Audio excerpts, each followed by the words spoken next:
Hey, what's up GITV? My name is Daniel and this is Bob the Axeman Hildebrand. And today we're here to show you guys two different ways of how to buy your first airsoft gun if you guys are new or just getting into the hobby for the first time. Me and Bob started with a budget of $250 for just the gun alone, and we went two very different routes. So let's jump into the details and see what happens.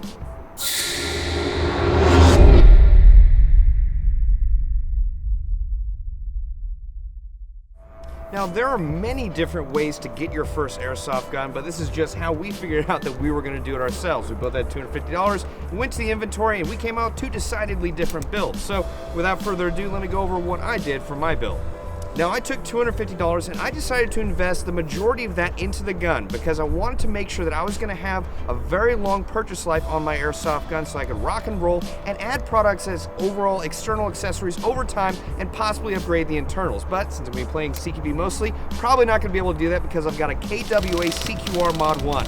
Now, I took advantage of the package deals we have on AirsoftGI.com, so this actually came with 2 extra mid-capacity magazines, so I'm not really going to need to buy a lot of extra mid-caps with this gun. But I also got a battery and a charger, so I'm going to be able to rock and roll in the field and upgrade my gun over time to exactly what I want it to be. Alright, so I went a very different route than Bob to spend my $250 on the gun. I decided to spend most of the money on a lot of really cool accessories to make this gun completely decked out. The base gun is going to be a Lancer Tactical Mark 18 that retails for about $96. May not perform as well as the CQR over here, but look at all these cool accessories that I have. I have a Lancer Tactical Red Dot. It's going to make aiming a lot easier. I have a UTG Combat Flashlight along with a Mad Bull barrel extension. So this is a really cool kit or gun that I like that looks amazing right out of the box, and I'm good to go on the field.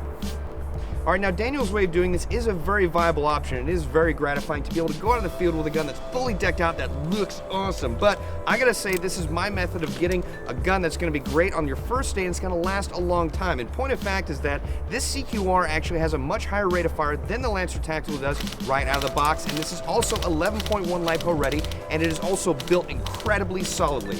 Now, again, this is not to say that the Lancer Tactical is not skirmish ready. It is incredibly skirmish ready, and if you have any doubts about this, we have a video on GITV Uncut of Daniel taking the Lancer Tactical M4 out to Tac City and just wrecking house. So this is a gun that you can get out in the field the very first day and rock and roll right away. But again, I prefer the CQR Mod 1.